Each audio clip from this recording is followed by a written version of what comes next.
welcome to Books and Authors, the book show on Futures Television and on Futures Network. .cv. I am Rom Gayoso, your host. Today, we're talking about conscious parenting, Dr. Robert Saul's latest book. So, first and foremost, thank you so very much for your being here with me and my guest.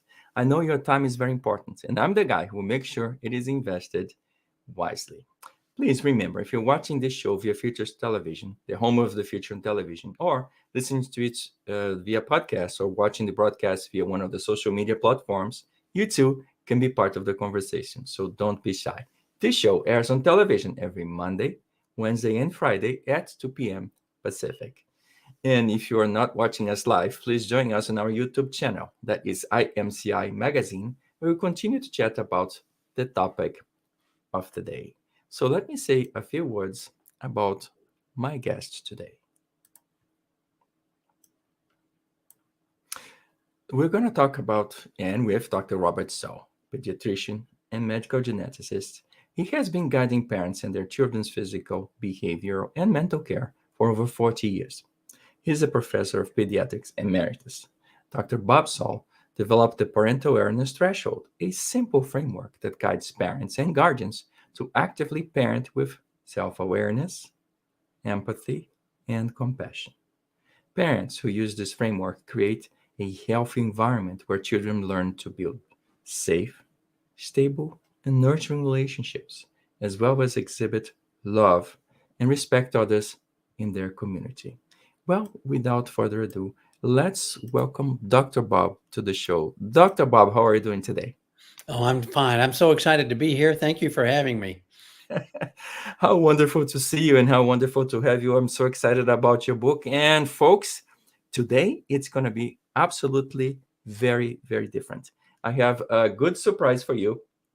Actually, Dr. Bob prepared something very, very special. So him and I share a passion, which is crossword puzzles. So I said, Dr. Bob, could you come up with a very unique crossword puzzle for us to share with our audience today? And he did. So if you go to the link that is posted in this video or below in the description section below, you're going to find a link to Crossword Labs, where you're going to find a very special and unique crossword puzzle that was created just for you. So let's go take a look at that crossword puzzle. All righty, it's the Parenting Crossword puzzle. So Dr. Bob came up with 10 very unique words that relates to his work and that relates to his book. So you just like any good old crossword puzzle, you go in and here are the clues. There's a cross and there's down, and then you just have to fill it out. It's a little bit of a challenge, but not too difficult. So a few of the words in there, I was gonna say, give them a hint, but I thought, no, perhaps I will not. But folks, it's very, very easy. You just click. So let's say, let's look down. Number one, an essential skill for citizenship or for citizens. I'm just gonna move. You see my mouse, it's hovering around the number one. When I click in there, it became highlighted. It became gray. So I'm gonna type a letter, Dr. Bob. Tell me one letter to type. What is it? That's an essential skill for citizenship. Forgive. Just one letter. Oh, F. I'm sorry. F. Okay, F it is. So, folks, it is that simple. I'm gonna start with an F. So I gave you F. I'm not giving you a grade. I'm just saying the word starts with an F. Okay, and it's a very important. It's a wonderful word. It's a beautiful word, and it is an essential skill for citizens. So again, just let's while we're talking here, we'll be interviewing Dr. Bob, and he's going to be giving you hints throughout this interview. And if you think just complete it, shout out in the chat box and let us know you're the first one to complete. Actually, the first person who completes is going to get what? A very, very special prize. Dr. Bob is going to send you your very own copy of his latest book, autographed, so with your name on it. So it's a very interesting game. It's somewhat of a challenge, but not too difficult. The words are going to be here. We're going to be talking about all those words throughout the show and throughout the program. And if you have a question or you'd like to get a few more hints, about the words, I can always go somewhere else. And that is Dr. Bob has a page, and his page on Amazon. So I can go to his Amazon web page, and it's called Conscious Parenting. And you're going to see what? You're going to see Conscious Parenting, the book, and hint, there's a description, and then inside of the description there are several interesting words in there, and then there are several testimonials. If you take a look at the testimonials below, and you're going to find all of those words that they're hiding in plain sight. So there's no reason to be shy. It's not that difficult, and I'm pretty sure you're going to love this crossword puzzle. Share it, bring it to your friends and family. You're going to love listening and learning about conscious parenting. It's a skill we all should be developing or improving. And so I hope you have a good time doing that. So thank you, Dr. Bob, for putting this thing together. So you do love crossword puzzles, don't you? I do. Try to do one every morning now that I'm retired. How wonderful. No, I love them too. And I'm pretty sure people will love to go through this experience. So let's get going, and let's start with our questions. So let's start with, so I'm a little bit curious, right? So you have a deep commitment to families. And when I think of you, the word pediatrician comes to mind. So how did you get involved in community activities that are different from medicine? Well, when I finished my residency training and went into private practice in 1979, I was determined to be the best darn doctor I could be. And I got totally engaged in pediatrics and also medical genetics. But after about 14 years, I felt like I wasn't paying back to the community like I should be. And I heard at the same time, so this was 1993, 30 years ago, which started me on a journey. I heard 12 words which have had a profound impact on me ever since. For anything that happens in the community, I am the problem. I am the solution. I am the resource. Now, it took me 2 to 3 months to internalize that message. What does that mean?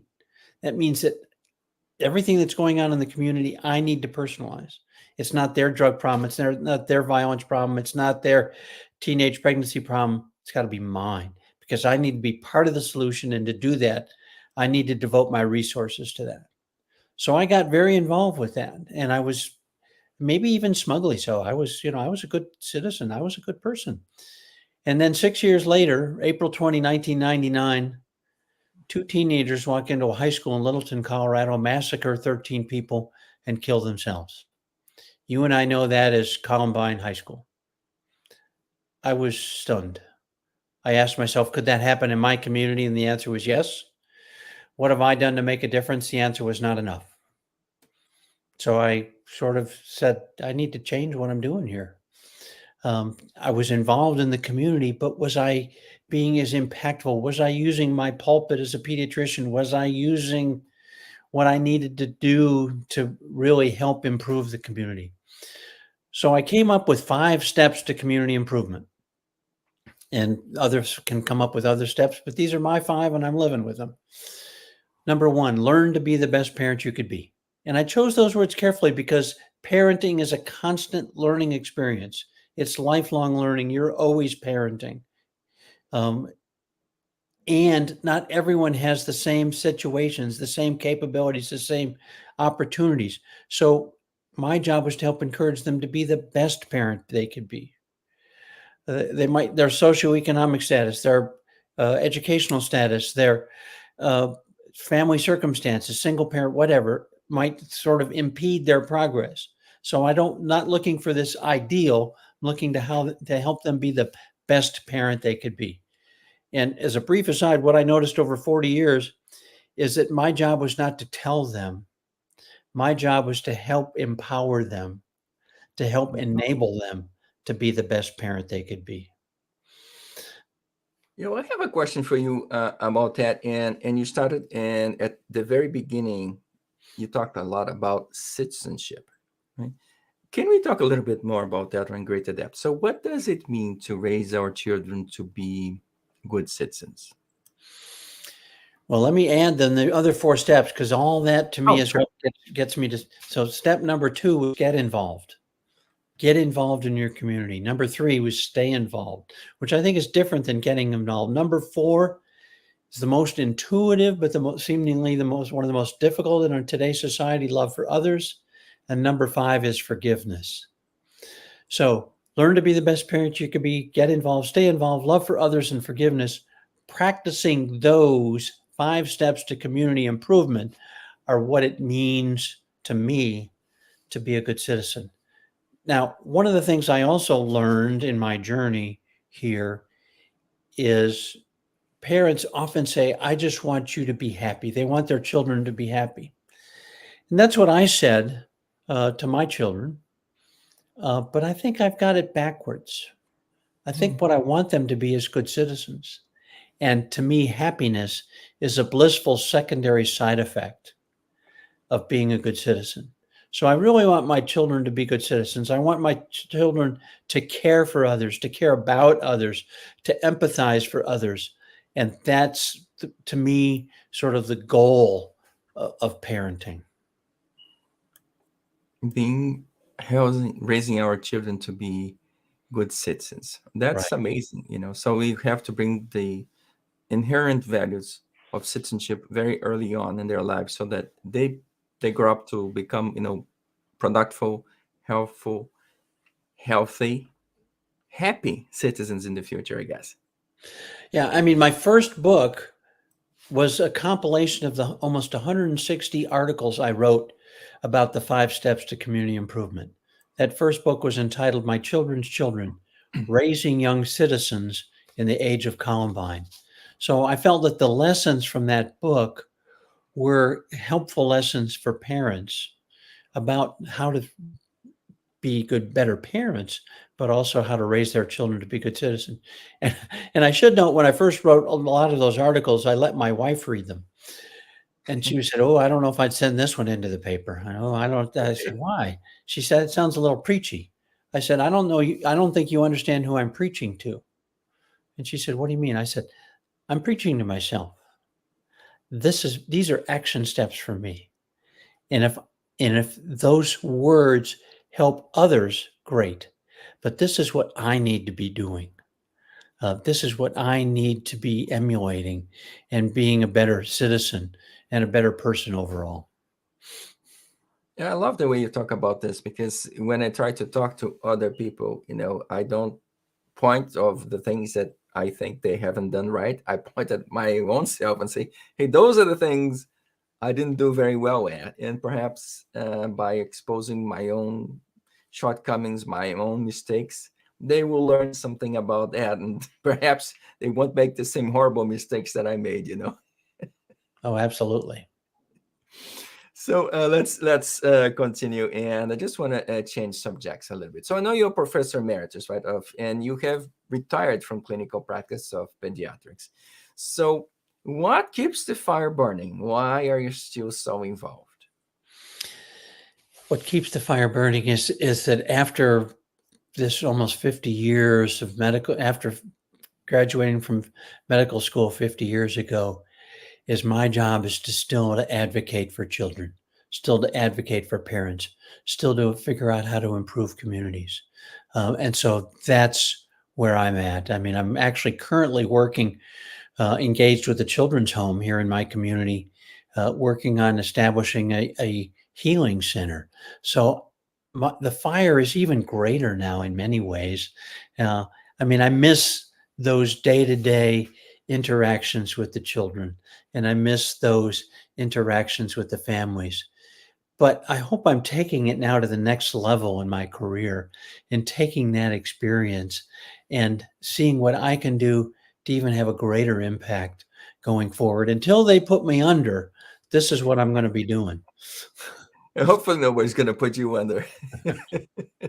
No, I but hope that's so too. yeah, but talking about healing and so advocating for children, I think that job will never gonna go away. I think we should always been there. And I love the work you do because it's not just you, right? All of us needs to be advocating for children and advocating and trying to build them a better future, right? Oh, children are our future. I mean, and in many ways, and I argue, now this is a bit of an exaggeration, but the book of life in many ways is written by age 3. And we Hmm. just add appendices after that. So we need to be spending a lot more of our energy, resources on early parenting and providing the nurturing relationships that families need, the economic opportunities and everything that can happen, and not just throw too many people to the wind in our society. So yeah, I'm quite passionate about this work.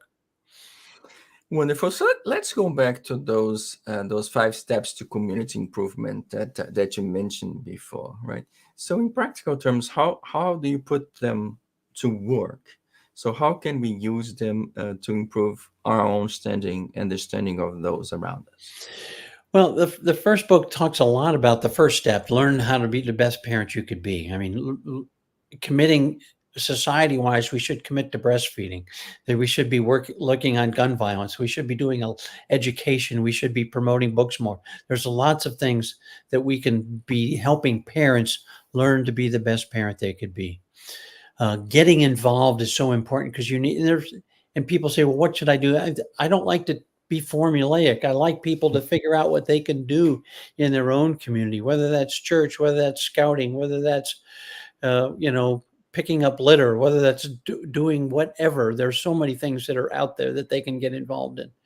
But it's easy to start things and then stop things. And that's why it's important to stay involved. You might not stay involved with the same activity, but it's important to stay involved. And because your children grow up and your activities will change, but it's important to be staying involved. Love for others, again, is doing what we should be doing all the time, exercising empathy, understanding how things are going and how we can help and intervene in a relational way with others. But the most difficult, I think, is forgiveness. Forgiveness is a real journey. And I think that's where have fallen down. I mean, your 4-year-old whacks your 2-year-old, and you tell the 4-year-old, tell Jimmy you're sorry. I'm sorry. Well, that was extending an apology. But that's different than what a 14-year-old should be able to do, than what a 24-year-old, than a 44-year-old, a 64-year-old. We should be learning along the way how to practice forgiveness. And Maury Schwartz, in his little book called Tuesdays with Maury, talks about forgive yourself first because you need to move on. You need to forgive what you've been, And those that's hard. harmful thoughts you've been harboring against people or even against yourself. Forgive others and do it now. So those 3 simple steps I think are very important. We need to exercise personal forgiveness, but either with a spouse or a relative or a family or a, a co-worker, an associate, a community member. But we also need to exercise social forgiveness. That is, we need our social group might have been a part of some group that harmed others. Now we can easily say, wasn't me, I didn't do it, but it was us. And we need to accept that and move on. Because if we change the pronoun in those 12 words, I am the problem, I am the solution, I am the resource, we are the problem, we are the solution, we are the resource. So forgiveness is crucial. And to me, that forgiveness is one of the really, I mean, all 5 of those steps are important, but forgiveness is one of the key ones. So it all starts with forgiveness, and forgiveness starts with an F. How interesting, isn't it? Yeah. I'm so glad you talk about forgiveness because, and people perhaps would not have expected, a pediatrician to talk about forgiveness. But it is through all your work and community involvement, education, passion, and advocating for children that I think this comes to bear. But it's so difficult to talk about. I mean, it's easier said than done, right? So, in your own practical experience, could you share one of your experiences that you had to forgive someone? Of course, it wasn't easy. So, what did you do to help center yourself around, that's what I need to do in order to get there? Well, let me give you one. Let me give you 2. Well, one is my father. My father was unfortunately an alcoholic. My parents divorced. And that forgiveness journey was an extensive one. And to be honest, it continues to this day. There are times when I'm better with that than others. One of the things that helped me focus was seeing the movie about Fred Rogers, Mr. Rogers' Neighborhood. I can't remember the exact title now, because in there was a very skeptical person, a skeptical reporter based on a true story, who had a really difficult time accepting his father's inattention, philandering, and a variety of other things. Mr. Rogers, in his own unique way, was able to say, well, just take the good experiences out of there and move forward with that. And that is so important. That's not just glossing over things. It's recognizing that there's good and bad, but you need to move forward with the good. So I still continue to deal with those issues, and but the good news is I'm much better. I'm much farther along that forgiveness journey than I was decades ago. The personal thing was one night my son was 7, 8 years old, and he did something that really ticked me off, and thought he was really being rude and something very wrong. So I yelled at him. Well, he just turned into a puddle. And my wife got mad at me for yelling, and we went into that family meltdown mode that I'm sure none of the viewers have gone into, where nobody talks, everyone just walks past each other for several hours. But then it was time to settle down for bed, and I laid down with my son, and I said, son, I'm so sorry. What Dad did was wrong. I think you did something wrong, but my response was totally inappropriate. I want to ask for your forgiveness. I want to tell you I'm sorry. And he said, Dad, would you be quiet? I said, I hate it when you're nice. So, now I don't relate that story to pat myself on the back, but I say forgiveness is such a powerful tool that we can, at any stage, can help ourselves, help our relationships, and help those around us by exercising it with integrity. Well, so I do want to ask you this. Oh, I'm going to ask the physician. So when we forgive, I believe we heal ourselves more than we heal the others, don't we? Who are we healing here? Oh, well, both. I mean, and if you look at the Truth and Reconciliation Commission in South Africa after apartheid and all the atrocities that were committed there, that was healing the blacks, but in many ways was healing the whites more in terms of making their society a more functional society going forward. Yeah, it is indeed an important step, but it's in several steps and it happens over time. So perhaps people get frustrated. I know I do, right? I would like to get some situation resolved. I would like to forgive someone or something, but it takes me time. So Dr. Bob, just explain, it's a journey, right? It takes commitment, it takes effort, it takes belaboring. We work, and I think we have to work very hard in order to get somewhere, in order to see real progress. But I love the way in which you describe it as a journey, as a step by step, and one day at a time, right? Absolutely.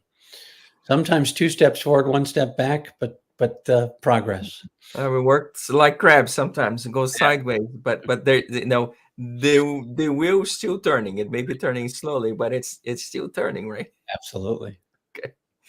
So let's change subjects a little bit, and I want to start getting more into the contents of the book. And in the book, you talk about being a conscious parent. So what do you mean by that? A little bit of background. When I changed jobs late in my career, I had to take a conscious leadership course. I rolled my eyes and, do I really need to do this? And like so many things, when I took a course, I actually learned something. But in that conscious leadership course, they talked about being aware of where you are. And they talked about a line. And when you were above the line, you were open, you were receptive, you were ready to learn. When you were below the line, you were closed, you were defensive, you're always right because I said so. Well, this conscious leadership idea about a line seemed perfectly intuitive to me This is what parenting is about. I want to be a conscious parent. I want to be open. I want to be receptive. I want to be ready to learn. I want to understand the developmental stages of my child, and I want to understand how I'm reacting to things. If I don't want to be closed, defensive, always right because I said so, because I'm the parent. So to me, conscious parenting is is an openness and awareness, a willingness to learn, a willingness to adapt, a willingness to understand that is you have to consciously do this. It's like exercising forgiveness. It's a journey because if you just knee jerk and because I'm the parent, because I said so, you're not creating a safe, stable, nurturing environment for the child and the parent to work together. So that was a long-winded answer for what a conscious parent should be, but it's so important. It is. So let's focus again on this learning and development aspect of your work. So isn't parenting an innate ability? So what do parents need to do to develop or improve their parenting skills? How do we get there? Well, it's not innate, so you need to be understanding about yourself, understanding how you're responding to situations, but it's of critical importance to understand the developmental stages of children. What a 1-year-old does is so different than a 2-year-old, than a 5-year-old, than a 10-year-old, than a 15-year-old. Yet sometimes in my experience as a pediatrician, sometimes parents think one size fits all because I'm the parent. I know what they're doing at one. I know that they can process that. And they not can't necessarily process it. I mean, one example is we now know that the uh, adolescent brain doesn't fully mature till age 25. So we need, so our thinking that I told you that, why didn't you understand that? You know, for your 15-year-old that keeps saying something, I told you that. When are you going to learn? Well, it might not be till age 25. So, now that doesn't mean we can't keep telling them, but let's avoid a confrontation. Let's learn how to be more calm in our interactions with our children. So let me kind of flip the question a little bit. And your work is basically helping us as parents to become better parents. So, Dr. Bob, what is your advice for the people who are on the receiving end of the perhaps not so good parenting, our kids? So, what happens when they run into the wall and the parent isn't looking to improve? The parent isn't shining, let's say, the parent isn't doing what they could. So, are there any steps you could tell the children and the younger people who are watching us here on television? What could they do to help kind of set their parents? Again, parents were not perfect. Make mistakes. What could someone who is in the receiving end of the not so good or not stellar parenting skills, what could they do to help reset that relationship or help set their parents in a better course? Is there a good advice in there? That's a really difficult question I'm because sorry. That's why I'm asking it to you. I'm always looking at it the other way. How can I help parents Yeah. do better? Because parents, I mean, it depends on what the parental reaction has been. I mean, if it's a really difficult, abusive, verbally or even physically Mhm. thing, that is really hard for children to process and how to learn how to move forward with that. I mean, that typically will take some intense interaction with a counselor of some sort to learn that it's not you per se, that it's you are still have significant self-worth, that you are innately a good person, that it's not the parent is not striking out at you because they hate you. It's because they have a very difficult time dealing with a variety of issues that have built up over the course of their lifetime, and this is how they react to things. If it's something less intense, it's still important that the child understand that they are still self-worthy, that they are still good people, that they need to seek then outlets that can demonstrate their abilities and their worth. That might be art, that might be music, that might be literature, that might be writing. I mean, or that might be sports. There's so many things that they could engage in that might allow them to shift some of that focus that will still demonstrate to them their self-worth that they might not be getting at home. So focus on yourself, refocus on your own worth, and get help. That's what you're saying. I Get think help so. as professional help. Actually, you mentioned at the beginning of our talk about your healing center. Could you share a few words about that? I mean, there are professionals and places where you can go to get help, right? Yes, well, this is a unique, probably will be a unique center in the country. This is well, there are some other examples around.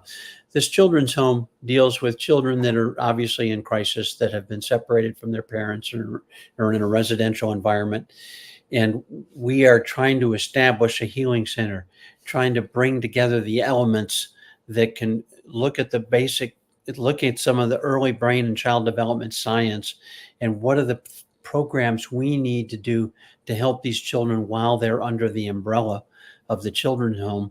But importantly, how we can help the families, the parents also uh, develop the skills so they can be restored, so they can develop resilience, so they can all flourish in the years ahead.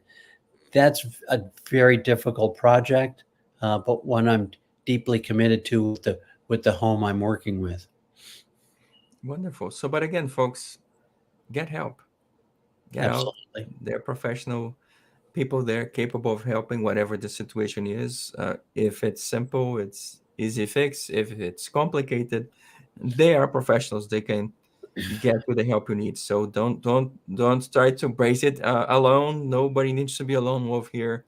There's wonderful people out there, wonderful resources. Just get the help you need. So let's bring your 12 words back into the parenting. How can I use the 12 words to help me become? Let's refocus on me now. Let's instead of the kids, let's focus on us, the adults. So how can I use the 12 words to help me become a better parent? Well, I think if you're a better citizen, you're a better parent. And the two are sort of an equal sign, should be an equal sign between them. Parenting equals citizen, citizen equals parent. And obviously, a citizen and a parent is someone who engages positively in society. So I think it's so important that we look at that. As a parent, then, I think it's really important that we look at how we can take the challenges that our children present and respond appropriately, because we're going to be challenged. We're going to be challenged every day. And we might respond to the same situation very differently. Monday morning, getting the family ready for breakfast might be very different than Thursday morning, getting the family ready for breakfast, because you have a very important meeting on Thursday, and you all of a sudden Johnny forgot to tell you that he needs a dozen cupcakes for school, and all the various situations that arise. So you need to be looking consciously inward, and how am I going to respond to this situation? Wonderful. And you mentioned that we can also switch the pronouns. Instead of I am the problem, I am the solution, I am the resource. We're the problem. We're the solution. We're the resource. So just not just ourselves, but ourselves and others. Perhaps together we can work together to make a difference. So I want to change subjects a little bit. And on your conscious parenting book, you discussed the parental awareness threshold. So what is that? And how can parents use it successfully? Well, to me, the parental awareness threshold is this line that I was talking about. When you're above the parental awareness threshold, you're open, you're receptive, you're ready to learn. When you're below, you're closed, you're defensive, you're always right, because I said so, because I'm the parent. Now, there might be times when you need to say, because I said so, because I'm the parent, but you still need to do it in a loving way. But if you can consciously take that step back and pause, take that step back then after the pause and assess, and take that step back after the pause and assess and choose a quieter, more rational, conscious approach, you're using the parental awareness threshold to be positive in your interaction with your child. Now, if you pause, assess, and choose, and still say, no, we're not doing that. No, absolutely not. No way. Because I'm the parent, we're not doing that. I mean, you might do that, but I hope you, with further reflection, say, was that really the right way to do that? That might have been the outcome I wanted, but was that the right way to do that? Should I have argued that in a different way, a more loving, substantive, nurturing way, instead of just draw a line? So instead of being closed and defensive and always right, say, okay, I can understand why you would want to do that. I can understand the importance of you thinking why you should do that. And maybe at some point we will do that, but not today. And let me explain to you why. So I think it's important. The parental awareness threshold helps us, to my mind, helps us think about being open or closed, receptive, defensive, willing to learn, always right. And I think that's so important lesson for parenting. And that doesn't change whether it's at 1 year of age or 15 years of age. And both of my sons are grown. I'd like to think I'd still exercise that in a quiet way with them and by example. And then certainly for your grandchildren. This is certainly a good recipe. Pause, assess, choose, but choose in a certain manner, right?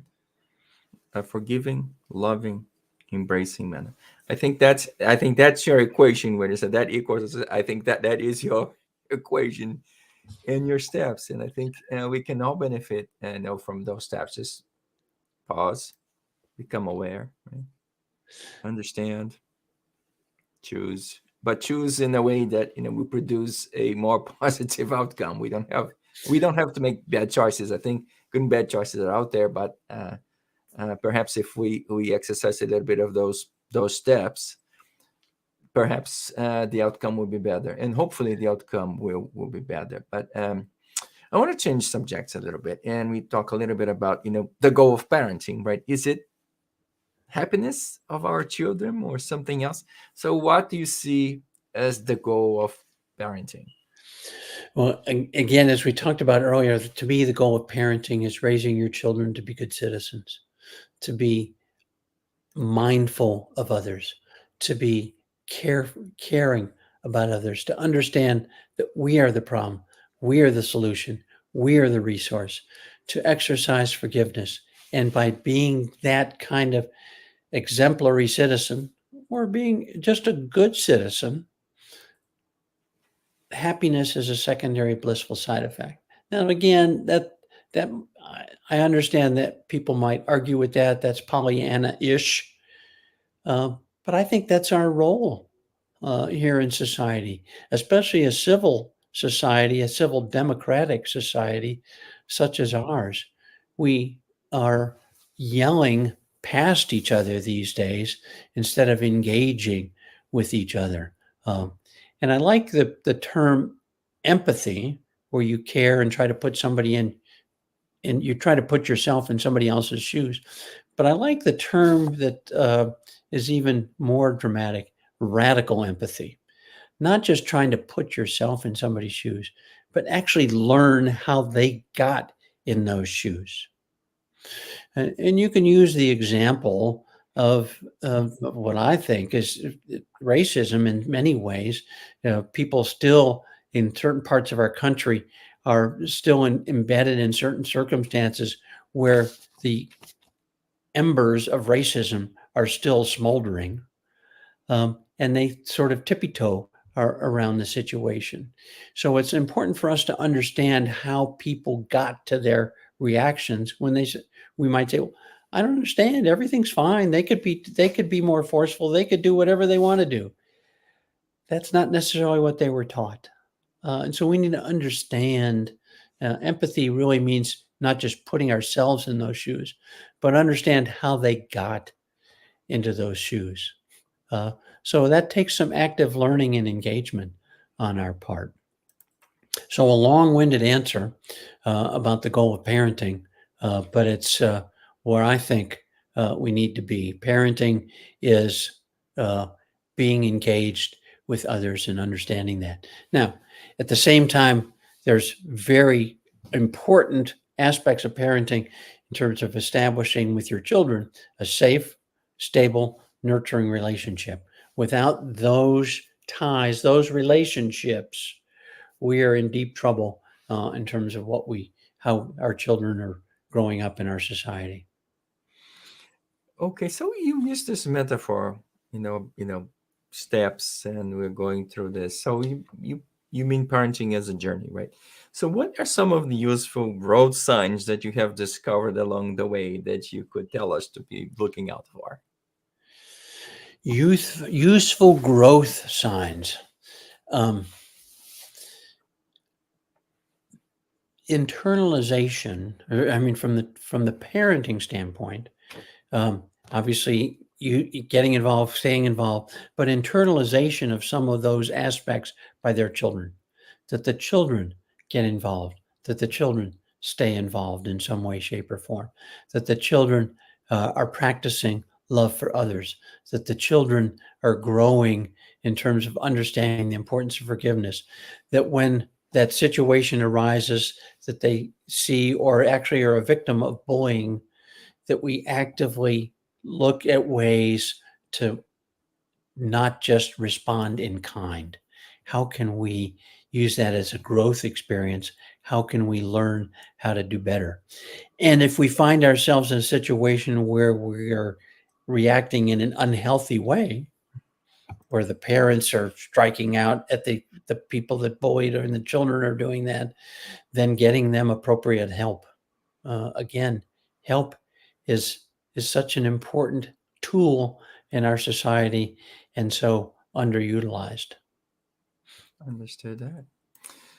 Wonderful, folks. So we're starting to wind down here. We had a wonderful conversation with Dr. Bob. So actually, he is the author. He has a beautiful blog, and in addition to that, he has a column on a newspaper, Ask Dr. Bob. And he also has a new channel in our sister network, futuresnetwork.tv. So actually, why don't we take a look at that at your channel? Let's go there. futuresnetwork.tv is our sister channel. So this is Futures Television, and futuresnetwork.tv is different because it's a video on demand. So we're on a schedule and they are not. So we broadcast Mondays, Wednesdays, Fridays at 2 p.m. Pacific, but you can watch the show 24/7 anytime you want via futuresnetwork.tv. So there are basically two lanes in there. One is for futures and health futures, and the other one is for business futures. And inside of Health Futures, you're going to find health documentaries. You're going to find courses. You're going to find wonderful coaches sharing a message of wellness. And then inside of Healthcare Proper, you're going to find several physicians in there, professionals, medical professionals, who have a message to share with you. And as, of course, Dr. Bob has his own channel. Actually, let me share his intro video with you, folks.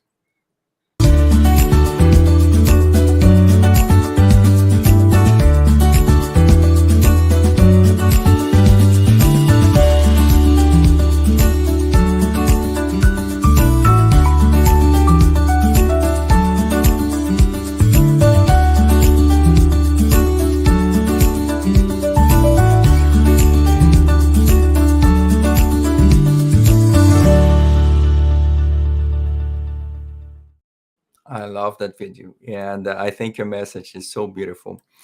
So, folks, it seems we had a wonderful conversation today. Again, I want to thank, you, Dr. Bob. Thank you so much for your time with us today. And folks, we're really just scratching the surface here. We can certainly continue this conversation, but I'm afraid that's all the time we have for today. So again, you're going to find the link to Dr. Bob's book on the comment section of this video. And of course, to the crossword puzzle, which I'm still waiting to see who will actually be the first one to solve that puzzle. It wasn't that bad. So I just want to remind you a little bit about our schedule.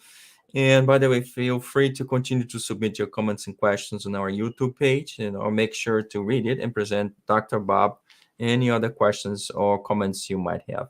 Again, if you're listening to us via podcast or watching this show as a recording via Futures Television, or listening to the show on our podcast, you can also be a part of the conversation. Again, just visit our YouTube channel and leave a comment. So please don't forget to share and like this video, and please do subscribe to our channel. I am counting on you. So it's time for us to say our big thank yous again. Dr. Bob, thank you so much for being here with us. Oh, thank you. It's been my pleasure. As always, wonderful to talk with you. And so, folks, again, time for me to say our thank yous. Again, thank you so very much for your presence and participation here in the show.